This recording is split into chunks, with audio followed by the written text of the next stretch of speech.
मेरी शादी एक कम उम्र खूबसूरत लड़की से हो गई थी। मेरी कम उम्र की पत्नी बहुत ही खूबसूरत थी। मैं तो अभी अभी जवानी के चौखट पर कदम रखी थी, लेकिन मैं मजबूरी के कारण कनाडा चला गया। फिर 8 महीने के बाद वापस आया। मेरी पत्नी को देखकर मैं खुद ही हैरान रह गया, क्योंकि मेरी पत्नी बिना कपड़ों के बेड के साथ बंधी हुई थी। मेरी पत्नी बहुत खूबसूरत थी। उस लड़की से शादी करके मैं बहुत खुश हुआ था, लेकिन मैं कमाने के लिए शादी के 3 महीने के बाद ही कनाडा चला गया था और मेरे जाने से वो बहुत रो रही थी कि मैं ना जाऊं। मुझे लगा जैसे वह डर की वजह से रो रही है। उसके रोने की वजह पूछी तो वह एकदम से घबरा गई, पर मैं मजबूर था, किसी कारण कनाडा चला आया। लेकिन वो मुझसे बात भी ना करती थी। अब मुझे उस पर बहुत ही गुस्सा आ रहा था। गुस्से के कारण मैं वापस हिंदुस्तान चला आया था कि उसका दिमाग ठीक कर दूं। लेकिन जब मैं अपने घर पहुंचा तो दरवाजे पर ताला लगा हुआ देखकर मैं बहुत ज़्यादा हैरान रह गया था और अपने आस पड़ोसियों से पूछने लगा कि मेरी पत्नी और मेरे घर वाले कहाँ पर हैं। अभी ये सब मैं पूछ ही रहा था कि मुझे घर के अंदर से हल्की सी चीखने की आवाज़ें सुनाई दी थी। मैंने जल्दी से दरवाजे का ताला तोड़कर अंदर चला गया तो ये देखकर हैरान हो गया, और मैं जो ही वापस जाने के लिए पलटा तो मुझे कुछ अजीब सी बेचैनी हुई थी, जैसे मैं यहाँ किसी को छोड़कर जा रहा हूँ। मुझे यहाँ से नहीं जाना चाहिए। मैंने घबराकर एक नज़र हर कोने पर दौड़ाई थी। आस पड़ोस और मोहल्ले वाले भी यहाँ से जा चुके थे। जब उन सबको पता चल गया था कि मैं कनाडा से वापस लौट आया हूँ तो सभी लोग मुझसे मिलने के लिए आ गए थे। लेकिन फिर दरवाजे पर बताते हुए बोले, तुम्हारे यहाँ से कनाडा जाने के बाद 3 महीने के बाद यहाँ पर ताला लग गया था और उसके बाद हम इस घर में किसी को भी आते जाते नहीं देख रहे थे। पता नहीं तुम्हारी पत्नी भी यहाँ से कहाँ चली गई। मोहल्ले वालों के मुंह से इस तरह की बातें सुनकर मेरे रोंगटे खड़े हो गए थे, लेकिन मैं फिर भी हिम्मत से खड़ा रहा और मेरे दिमाग में ये बात भी चलती रही कि पता नहीं मेरे पीठ पीछे मेरी पत्नी के साथ क्या कुछ हो गया था। फिर मैं अपने घर गया तो मेरी माँ ने भी यही सब कहा, मुझे कुछ पता नहीं। और मेरी माँ मुझसे कहने लगी, तुम्हारे जाने के बाद मैंने मोहिनी को कहा था कि मेरे पास आकर रहो, मगर उसने साफ साफ मना कर दिया था। मैं तो उसके मना करने पर ही बहुत हैरान हुई थी। उसे जोर भी देने लगी थी, तुम अकेले यहाँ पर क्या करोगी। मगर वह अपनी बात को लेकर जिद पर अड़ी थी, क्योंकि उसे वहीं पर रहना था। सो मैंने भी उसे कोई जोर जबरदस्ती नहीं की थी। फिर 1-2 हफ्ते के बाद जाकर देखा तो तुम्हारे घर के दरवाजे पर ताला लगा हुआ था। आस पड़ोस में भी पूछा तो उन्हें कुछ पता नहीं था। माँ के मुँह से इस तरह की बातें सुनकर मैं बहुत ज़्यादा परेशान हो रहा था। फिर माँ मुझे कहने लगी, मुझे तो ऐसा लग रहा था वह खुद घर छोड़कर चली गई होगी। अगर चली भी गई है तो मिल जाएगी, तुम इन बातों को लेकर ज़्यादा परेशान मत होना। माँ मुझे अब तसल्लियाँ दे रही थी, लेकिन मुझे कुछ समझ नहीं आ रहा था कि उसे कहाँ पर ढूंढूं। मुझे तो अब सोच सोच कर नींद भी नहीं आती थी, इसलिए नींद की गोली खाकर सोने के लिए लेट गया था। कुछ टाइम के बाद मुझे नींद भी आ गई थी। पता नहीं कितनी देर यूं ही सोता रहा। फिर गहरी नींद में गया तो अचानक मुझे एक अजीब सा सपना आया। सपने में मोहिनी आई थी और वो मेरे सपने में बहुत ज़्यादा रो रही थी और कह रही थी कि तुमने मेरे साथ बिल्कुल भी अच्छा नहीं किया। मुझे इन दरिंदों के हवाले करके चले गए, मुझे जानवरों जैसा समझते हैं और मुझे जानवरों की तरह रखते भी हैं। तुम मुझे यहाँ छोड़कर चले गए हो, मुझे बचा लो इन दरिंदों से। ये कहकर वह फूट फूट कर रोने लगी थी। मैं जैसे ही उसे तसल्ली देने के लिए उसके आगे बढ़ा तो मेरा सपना ही टूट गया था। मैं चिल्ला चिल्ला कर मोहिनी को बुला रहा था, लेकिन वह हकीकत में मेरे सपने में आई थी। मैं घबरा कर कमरे की हर एक कोने को देखने लगा। मैं यहाँ माँ के घर अपने बिस्तर पर मौजूद था।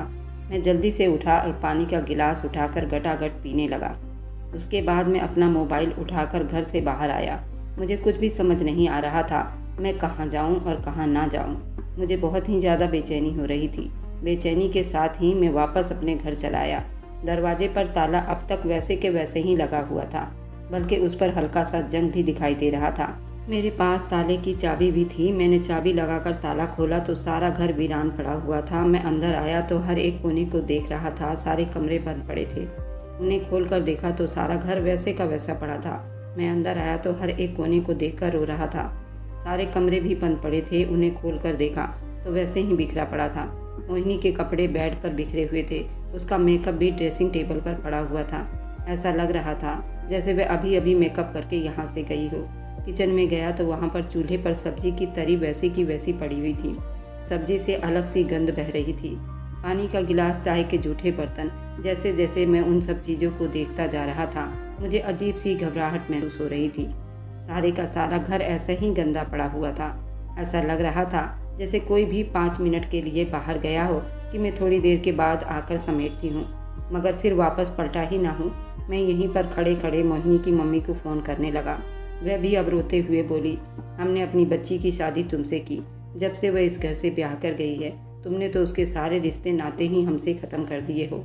मैंने कहा, आंटी मैं यही बताने वाला था आपको, लेकिन उन्होंने मेरी बात काट दी और बोली 2 महीने पहले ही मेरी बच्ची ने किसी और के फ़ोन से फ़ोन किया था और कहने लगी वो अपने पति के पास कनाडा जा रही है। पता नहीं अब आपसे बात हो पाएगी या नहीं। फिर मैंने अपनी बेटी से जल्दी से कहा, बेटी बात क्यों नहीं होगी? तो वह रोते हुए मुझसे बोली कि मम्मी पुष्कर बहुत गुस्से वाले हैं। फिर इतना ही कहा था कि फ़ोन कट हो गया था और आज तुम मुझसे फ़ोन करके कह रहे हो अपनी बेटी तुम्हारे साथ ब्याह कर। मैंने तो जैसे उसे नर्क में झोंक दिया हो। वह ये कहकर फूट फूट कर रो रही थी, जबकि मैं बिल्कुल हक्का बक्का उनकी बातों को सुन रहा था। मोहिनी कनाडा तो कभी नहीं गई थी, ना ही मैंने उसे बुलाया था और ना ही मैंने कभी उसे मना किया था कि वह अपने घर वालों से कोई बातचीत ना करे।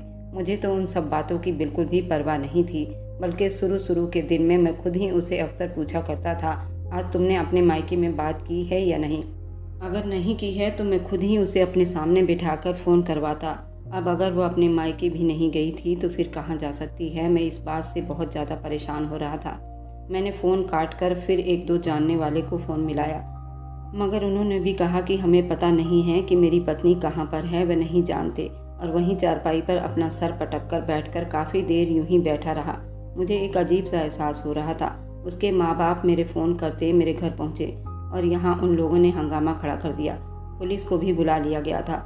मैं भी उन लोगों के साथ थाने चला गया। उनका कहना था कि मैंने ही उनके बेटी के साथ कुछ किया है, उनकी बेटी लापता है। पुलिस भी पूरी छानबीन करने लगी। पुलिस को कोई भी सुराग ना मिला। पुलिस ने उनको धमकाया था, तुम्हारी बेटी 2 महीने से गायब है और तुम अब रिपोर्ट लिखा रहे हो। और तुम्हारी बेटी तो अलग रहती थी, उसको कोई टॉर्चर करने वाला भी तो नहीं था। मैं भी कनाडा में रहता था, मेरे पास पूरा प्रूफ था। पुलिस ने मुझे छोड़ दिया था। मैं सीधा अपने घर चला आया। मुझे ऐसा लग रहा था मेरी पत्नी इसी घर में है, लेकिन मैंने घर के हर एक कोने को छान मारा था, लेकिन वह मुझे कहीं भी नहीं मिली। लेकिन मुझे ये एहसास बार बार हो रहा था, उसकी खुशबू मुझे यहाँ से जाने नहीं दे रही थी। कुछ देर वहाँ रुकने के बाद मैं चुप से वापस चला आया। अब मेरा मुंह फिर से थाने की तरफ था। वहाँ पर जाकर मैंने मोहिनी की गुमशुदा की रिपोर्ट लिखवा दी थी। उन्होंने रिपोर्ट तो लिखी थी, मगर उनसे मुझे कोई भी हौसला दिखाई नहीं दे रहा था। मेरे पत्नी को गुम हुए काफ़ी दिन हो चुके थे। रिपोर्ट तो पहले ही लिखी जा चुकी थी।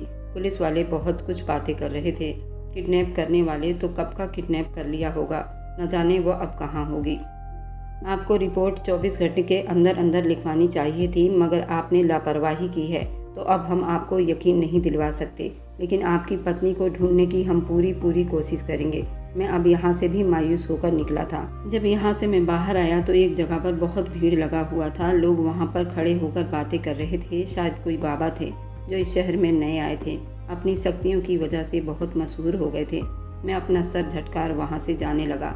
एक आदमी की बात मेरे कानों में पड़ी थी, अरे जब से मैंने बाबा के दरबार में लंगर चढ़ाई है तो मेरी सारी परेशानी दूर हो गई है।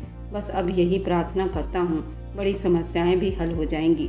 मैं आश्चर्य से उन दोनों औरतों को देखने लगा जो न जाने कौन सी दुनिया की थीं। यही प्रार्थना अगर वह अपने घर पर बैठकर करती तो मुझे भरोसा था उन्हें ये बिना वजह के लंगर और पैसे लुटाने की नौबत ही नहीं आती। जाहिल लोग। मैंने अपना सर झटका और वहाँ से चला आया। हर तरफ से अब मैं मायूस हो चुका था। भगवान से भी रो रो कर अपनी पत्नी के लिए प्रार्थना करता था। मुझे यकीन था उसके साथ ज़रूर कोई हादसा हुआ होगा और मुझे यूँ धोखे देकर नहीं जा सकती।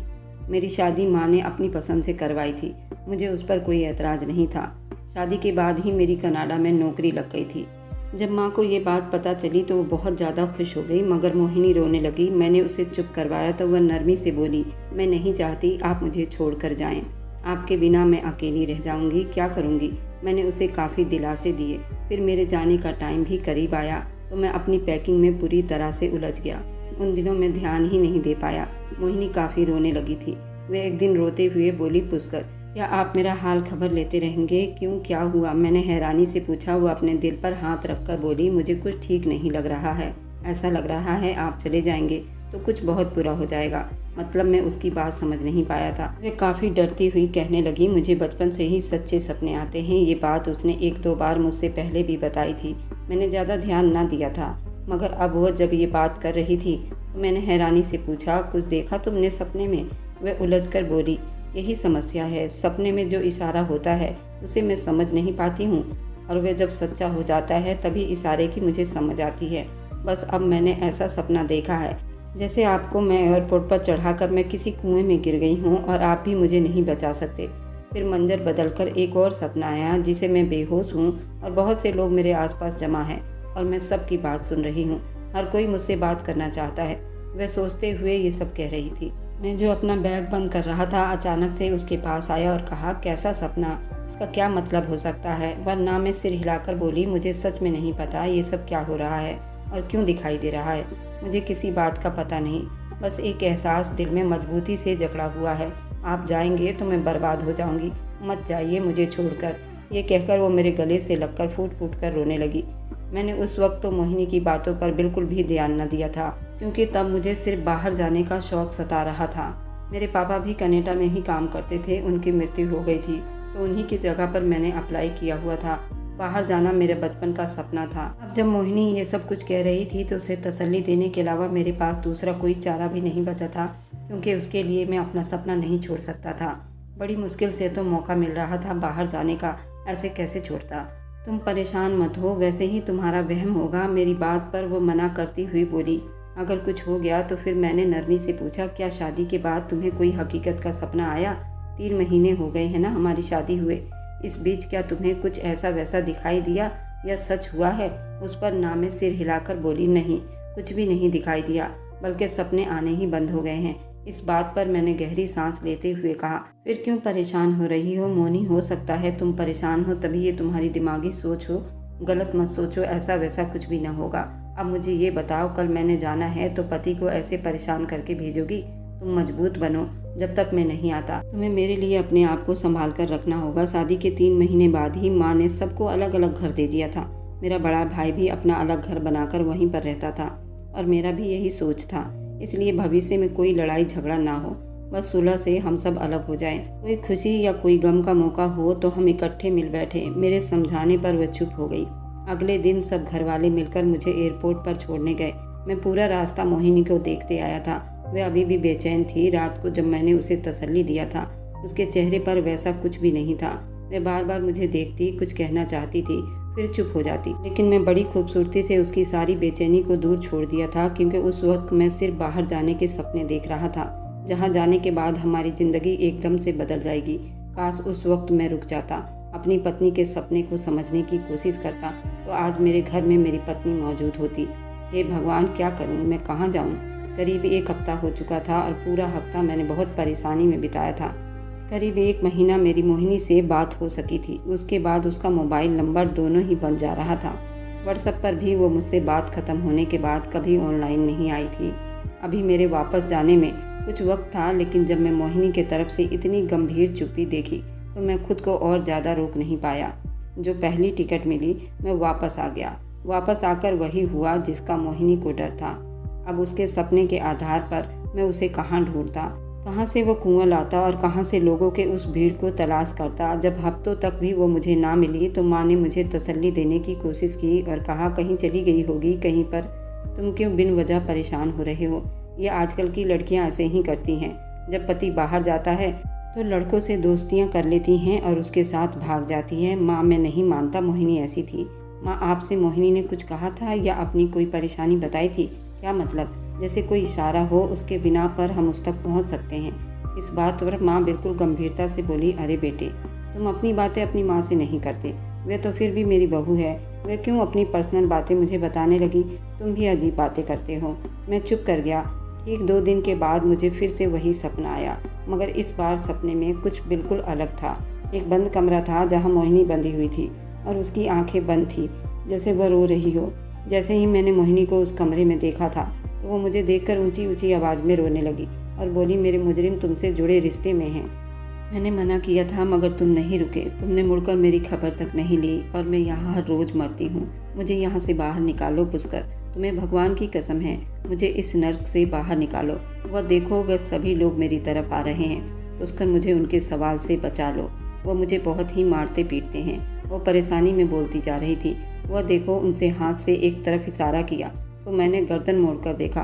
वहाँ पर एक बहुत बड़ी दीवार गिरी पड़ी थी, जहाँ पर लोगों का एक अनगिनत भीड़ था। मोहिनी को बुला रहा था और वे बार बार मुझे बुला रही थी, मुझे यहाँ से ले जाओ, ये लोग मुझे मार डालेंगे। जबकि मैं हैरानी से वहाँ खड़ा रहा, सारा मंजर अपनी आंखों से देखता रहा। साथ लोगों का भीड़ भी बार बार बढ़ता जा रहा था।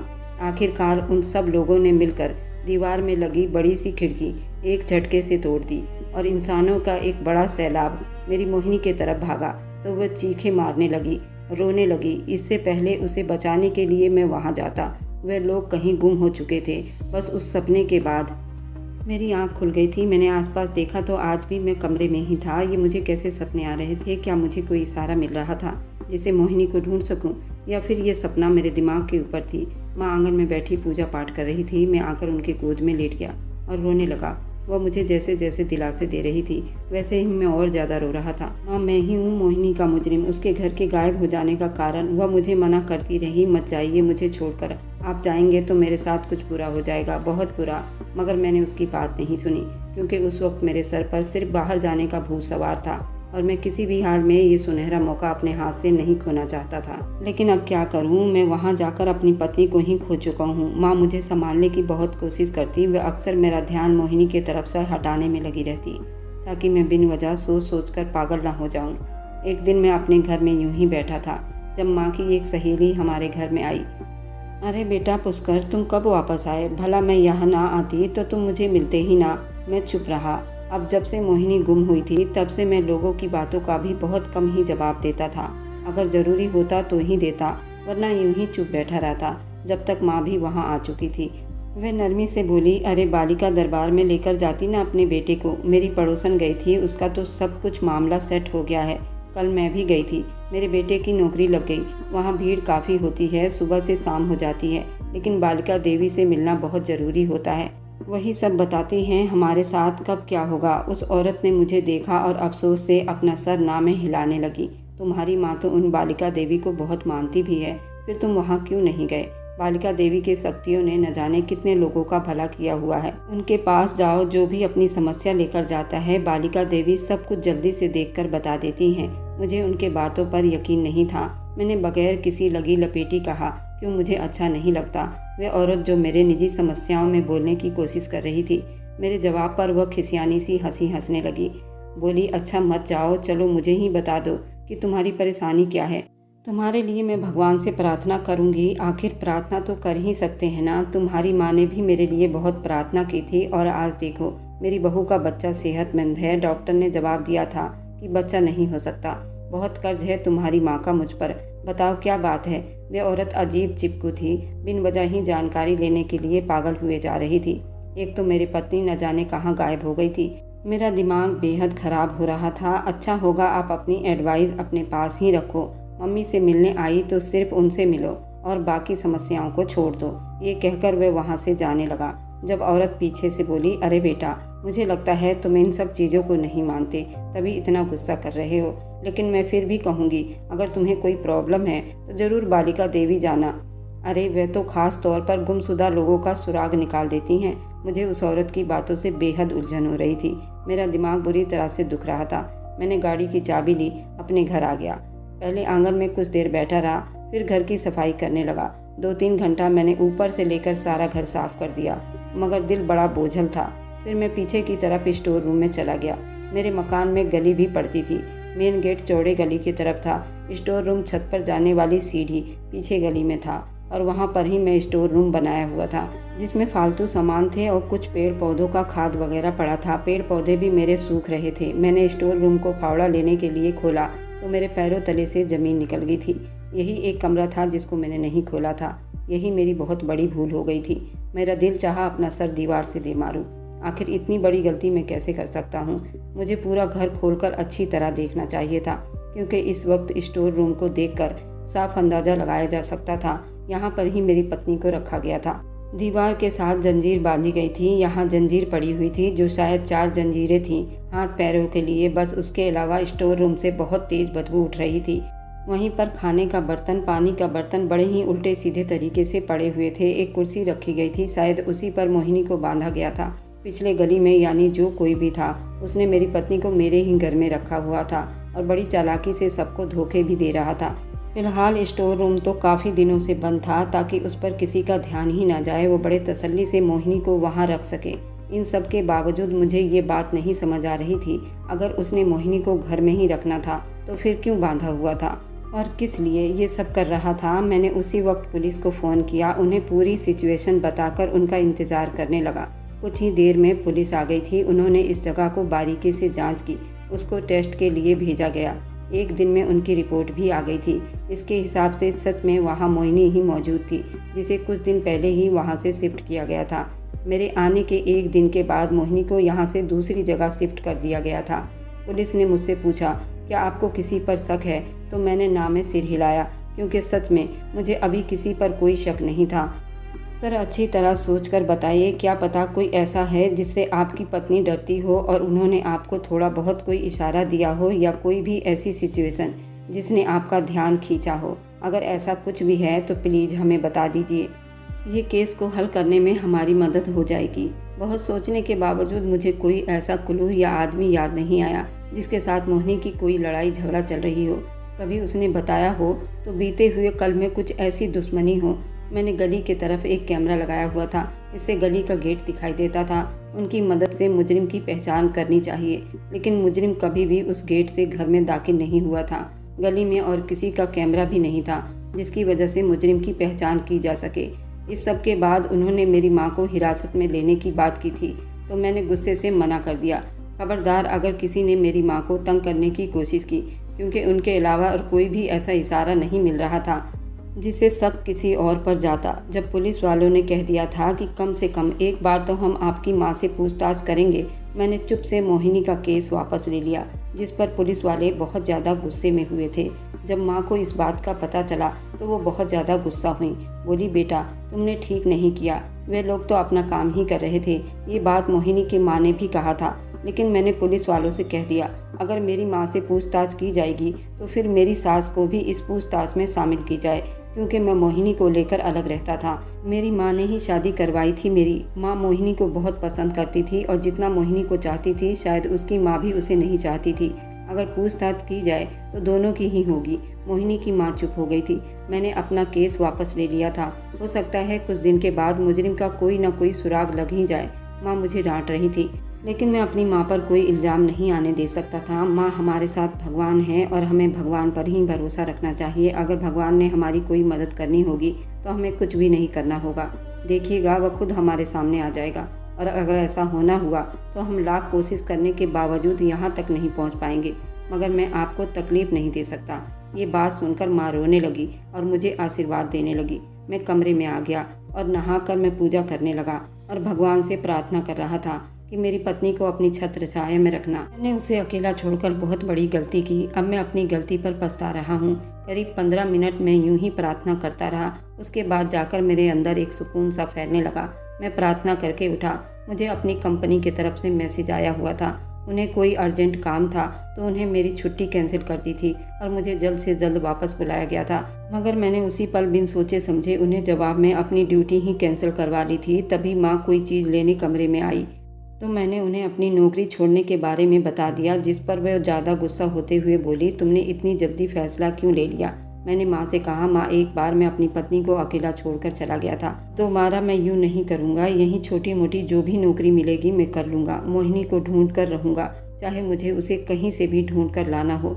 मेरे मरने के बाद अगर भगवान ने मुझसे पूछ लिया तो मैं क्या जवाब दूंगा? मुझे ऐसे बहुत डर लगता है। बस आप प्रार्थना करें मोहिनी जल्दी से जल्द मिल जाए, वह ठीक हो। माँ हाथ उठाकर प्रार्थना करने लगी। करीब 5 दिनों तक मैं अपने घर में आता जाता रहा। स्टोर रूम में वह सारे निशान मौजूद थे, जिससे साफ पता चल रहा था यहाँ मोहिनी को हर वक्त दवाइयों के असर में रखा जाता था, शायद इसलिए कि वो कोई शोर शराबा ना कर सके। मैं बहुत कोशिश कर रहा था किसी तरह मुझे वहाँ पर कोई सुराग मिल जाए या कोई निशान या कुछ भी ऐसा जिससे मैं मुजरिम नहीं तो मोहिनी तक तो पहुँच ही जाऊँ, मगर वहाँ पर ऐसा कुछ भी नहीं था। मैं बहुत थक चुका था तो वहीं बैठकर ऊंची आवाज़ में रोने लगा। पता नहीं कब यूं ही रोते रोते मेरी आँख लग गई और मैं सो गया। सोने पर एक बार फिर से मोहिनी मेरे सपने में आई थी। वो बहुत थकी हुई लग रही थी। मुझे देखकर नरमी से बोली, तुम्हें मुजरिम क्यों नहीं दिखाई दे रहा? वह तुम्हारे आसपास ही हैं। उसकर मुझे बचा लो। जितनी जल्दी मुझे तलाश कर सकते हो कर लो, वरना यहाँ लोग मुझे मार देंगे। मुझे निकालो इस नर्क से। तुम किसी से भी प्रार्थना करवाओ मेरे लिए। अगर मैं मर गई तो दोबारा नहीं आऊँगी। मेरी आँख खुल गई। मैं यूं ही फर्श पर बैठा बैठा सो गया था। अब उठा था, छत को देखने लगा। मोहिनी चाहती थी मैं उसे ढूंढूं, यानी उसे जिसने भी छुपाया हो वह जान चुका है मैं उसे ढूंढ रहा हूँ। अगर जल्द से जल्द मैं अपनी पत्नी को ना ढूंढ सका तो वह ज़रूर उसे मार देंगे। तभी वह इतनी परेशान दिखाई दे रही थी। हे भगवान, मैं क्या करूं? मुझे कोई रास्ता दिखा दे, मुझे कुछ अकल दे दे, मैं उस तक पहुंच सकूं, उसे तलाश करूं। भगवान से प्रार्थना करते करते मैंने सारे कमरे के ताले लगा दिए और बाहर निकल आया। अभी मोहल्ले से निकला था जब मुझे मोहिनी की दोस्त दिखाई दी थी। मुझे देखकर वह जल्दी से मोहिनी के बारे में पूछने लगी। क्या तुम नहीं मिली मोहिनी से? वो मुस्कुराते हुए बोलने लगी। जीजा जी, आपकी शादी के बाद ही तो मेरी शादी हो गई थी। बस फिर मैं बाहर चली गई थी। अब मिलने के लिए आई हूँ। यहाँ पर आकर काम में बिजी रही। अब टाइम मिला है तो आपके घर आ रही हूँ। मैंने मोहिनी के फ़ोन पर भी कई बार ट्राई किया था, उसका फ़ोन बंद जा रहा था। आप मुझे रास्ते में मिल गए, अच्छा हुआ। मैं बड़ी उदास होकर मोहिनी के दोस्त से कहा, नहीं अर्पिता, अब तुम मुझसे नहीं मिल सकती। वह हैरानी से मुझे देखते ही बोली, क्या हुआ जीजा जी? सब ठीक है? आप बहुत परेशान दिखाई दे रहे हैं। मोहिनी तो ठीक है ना? आपकी मम्मी की तबीयत कैसी है? मैंने अर्पिता से कहा, कुछ भी ठीक नहीं है मोहिनी, लापता हो गई है। अरे ऐसे कैसे लापता हो गई है? छोटी बच्ची तो नहीं है, आप फालतू में ही परेशान हो रहे हैं। यहाँ पर मोहल्ले में ही किसी के घर होगी, अभी आ जाएगी। मेरी आंखों में बेकाबू होकर उसकी बातों से आंसू उमड़ाए थे, जिन्हें मैंने अपने हाथों से रगड़ते हुए कहा, मोहिनी को गुम हुए 4-5 महीने बीत चुके हैं। 2 महीने तो मैं कनाडा में ही था जब उससे मेरी बात नहीं हो पाई थी। यहाँ आए और उसे ढूंढते 3 महीने बीत चुके हैं। अर्पिता को मैंने सारी बात बता दी। वह तो बिल्कुल गूंगी रह गई, कुछ बोल ही ना सकी। अर्पिता, तुम मोहिनी की दोस्त थी ना, तुम मेरी कुछ मदद कर सकती हो? जल्दी से बोली, जीजा जी आप बताइए मैं आपकी किस तरह से मदद कर सकती हूँ। मुझे तो विश्वास नहीं होता वह हंसमुख मोहिनी यूँ अचानक गुम हो सकती है। अर्पिता, क्या मोहिनी ने शादी से पहले या शादी के बाद कुछ बताया है तुमको? मतलब कोई लड़ाई झगड़ा हुआ हो या उसे कोई तंग करता हो या कुछ भी, कोई छोटी बात भी अगर उससे संबंधित तुम्हें कोई भी बात बताई हो तो भगवान के लिए मुझे बता दो। वह कुछ सोचते हुए बोली, जीजा जी, लेकिन अगर मैं आपको बताऊंगी तो आपको ये बात अच्छी नहीं लगेगी। मुझे नहीं लगता ये बात मुझे आपसे करनी चाहिए। मैंने उससे जल्दी पूछा, तुम परेशान ना हो, जो भी बात है मुझे खुलकर बताओ। मैं तुम्हारी किसी बात का बुरा नहीं मानूंगा। भगवान के लिए ये कोई भी ऐसी बात हो या कोई इशारा हो मुझे बता सकती हो, जिससे मैं अपनी पत्नी तक पहुंच जाऊं। पता नहीं कितनी परेशानी में होगी। जीजा जी मुझे माफ़ कर दो। लेकिन मोहिनी ने 1-2 बार बताया था कि आंटी का व्यवहार उसके साथ ठीक नहीं है। वो उसकी बात काट कर बोला, मम्मी का व्यवहार क्यों नहीं ठीक होगा? मम्मी ने तो शुरू से ही हमें अलग कर दिया था।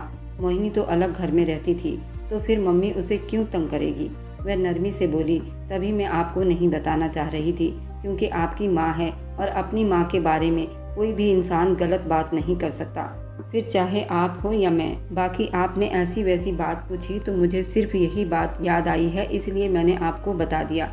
मोहिनी झगड़ालू लड़की नहीं थी, उसकी किसी से दोस्ती कोई लड़ाई झगड़ा नहीं हुआ था। वह तो अपने नाम की तरह मनमोहिनी थी, हर किसी का दिल जीत लिया करती थी। ये कहकर वह चुप हो गई तो मैं जल्दी से बोला, नहीं नहीं मुझे बताओ मम्मी क्या बात कर रही थी? वह पता नहीं, मुझे अब ठीक तरह से याद नहीं, लेकिन वह बताती है कि आंटी उसे टॉर्चर करती थी। उसने कहा था कि तुम्हें सच्चे सपने आते हैं, तभी मैं तुम्हें अपनी बहू बनाकर लाई हूँ ताकि तुम हमारे लिए कुछ काम आ सको। आंटी उसे मजबूर करती थी, कभी अपनी कोई समस्या बताकर या फिर किसी सहेली या अपनी बेटी की समस्या बताकर मुझे उनके भविष्य के बारे में बताओ। सपने में देखकर मोहिनी उन्हें साफ मना करती कि मेरे बस में नहीं है कुछ भी, मैं नहीं देख सकती, तो वह उससे बातें सुनाती थी। तुम बिन वजह जानबूझकर मुझे मना कर रही हो, जबकि तुम्हें सब कुछ दिखाई देता है। तुम भविष्य आराम से देख लेती हो, जबकि ऐसा नहीं था जीजा जी। मैं बचपन से मोहिनी को जानती हूँ, उसे सच्चे सपने भी कभी कभार ही आते थे। बस 1-2 बार उसने आंटी के बारे में ये बातें बताई थी, उसे मजबूर करती थी। ये बात सुनकर मैं हक्का बक्का रह गया, क्योंकि आज तक माँ या मोहिनी ने भी इन बातों को कभी पता नहीं लगने दिया था। अर्पिता, क्या जो कुछ तुम कह रही हो ये सच है? वह बिल्कुल डटकर बोली, मैं सच कह रही हूँ जीजा जी, मैं अपनी कसम खाकर कहती हूँ। बल्कि शायद मेरी कसम पर भी आपको भरोसा ना हो, तो मैं भगवान की कसम खाकर कहती हूँ, जो कुछ आपको बताया है वह सब सच है। और ये भी बताती चलूँ कि मोहिनी आपसे ये बातें छुपाती थी, वह नहीं चाहती थी ये बातें आपको बताए। और आप और आंटी में कोई भी उसकी वजह से गलतफहमियां पैदा हो। उसके बाद थोड़ी देर बाद मैं बात करके मैं वहाँ से चला आया था। अब मेरा दिमाग घर के तरफ था। मैं माँ से इन बातों की जांच करना चाहता था। फिर अब अर्पिता ने कसम खाई थी, लेकिन फिर भी जब तक मैं अपनी माँ से इन बातों की जानकारी ना लेता तब तक मैं आराम से नहीं बैठता। मोहिनी के सपने वाली बात तो मुझे शादी के बाद पता चल गई थी और वह भी मोहिनी ने ही बताई थी, जबकि माँ ने ऐसी वैसी किसी बात का कभी पता न लगने दिया था। मुझे याद था मेरी बहन ने यूं ही एक बार बातों बातों में मुझे बताया था कि अभी दोनों की शादी नहीं हुई थी और उसका कोई जेवर गुम हो गया था। अगले दिन वो यूं ही मोहिनी से फ़ोन पर बात कर रही थी तो मेरी पत्नी मोहिनी ने उसे बता दिया था कि तुम्हारा जेवर फला जगह पर पड़ा हुआ है। ये बात करते हुए मेरी बहन बहुत हंसी थी। तुम्हारी तो बल्ले बल्ले है, तुम्हारे घर में कभी कुछ गुम नहीं होगा क्योंकि तुम्हारी पत्नी तो हर बात का पता होता है। मैंने ध्यान नहीं दिया था, लेकिन अब कड़ी से कड़ी मिलती जा रही थी। मैं पैदल ही घर की तरफ चल पड़ा था। तभी मुझे एक बार फिर वही भीड़ दिखाई दिया जहाँ लोग बड़ी भीड़ लगाकर खड़े थे।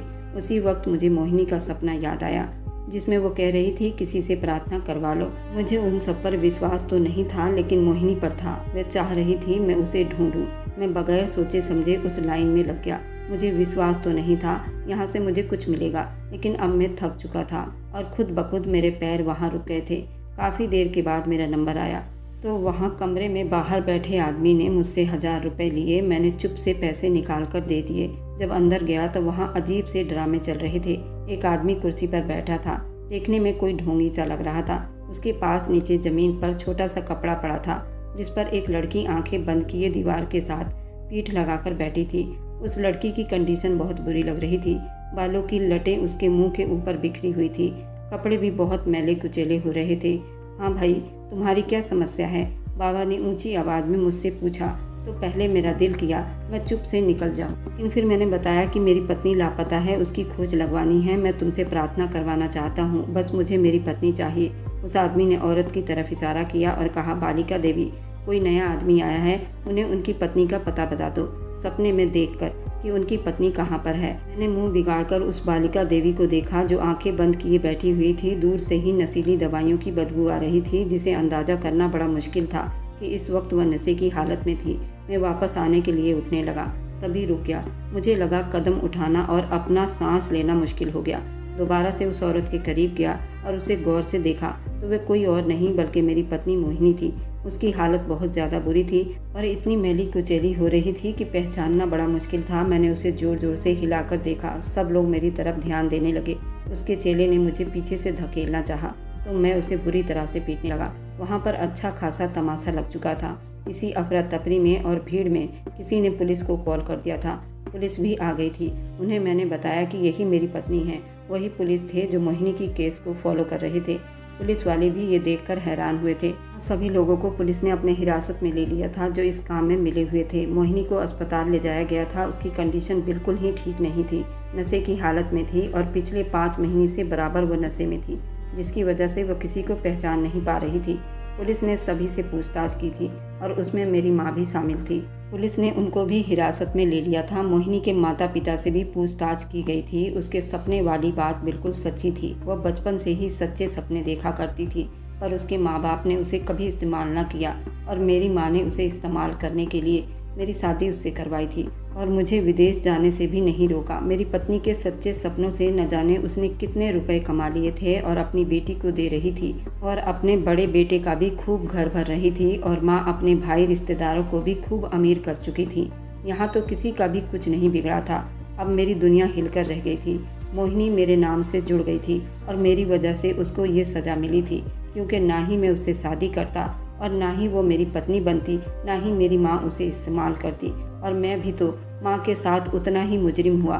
मैं भी अपने सपनों के पीछे भाग रहा था। मैं अपनी पत्नी की एक नहीं सुनी और मैं अपनी मुंह की खाया। मैं कभी अपने आप को माफ़ नहीं करूँगा। मेरी माँ इस वक्त जेल में हैं। वो जेल को ही डिज़र्व करती हैं क्योंकि उन्होंने बहुत बड़ा पाप किया है। किसी बच्चों को अपने फ़ायदे के लिए इस्तेमाल करना बहुत बड़ा पाप है। आज मैं जेल गया था अपनी माँ से मिलने के लिए। मुझे खबर मिली थी उनकी तबीयत बहुत ख़राब है। उसकी वजह से मैं माँ से मिलने आया था। मैं मजबूर था क्योंकि वो मेरी माँ थी, पर एक मुजरिम थी। मैं यही सोचता रहा, आखिर मेरी माँ ने ये सब क्यों किया? उन्हें क्या ज़रूरत थी पैसों की? माँ ने खुद अपने मुंह से स्वीकार किया था। उन्होंने इसी वजह से ये शादी करवाई थी ताकि वह उसे अपने घटिया कारोबार के लिए इस्तेमाल कर सके।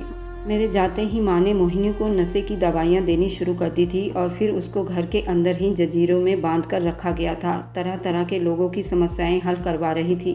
मैं हक्का बक्का वहीं खड़ा था जब एक पुलिस वाला मेरे पास आया और बोला, हाँ भाई, अब बताइए क्या अब भी आपकी माँ गुनहगार है या नहीं। मैं पुलिस वाले की बात सुनकर अपना सर झुका दिया था क्योंकि मेरी माँ मुजरिम थी। उन्होंने बहुत बड़ा पाप किया था। मेरी माँ मुझसे माफ़ी मांग रही थी लेकिन मैं कुछ नहीं कर सकता था क्योंकि उन्हें बहुत बड़ा पाप किया था और माफ़ी उसी से मांगनी चाहिए जिसके साथ तुमने बुरा किया हो, और वह खुद अभी हॉस्पिटल में थी।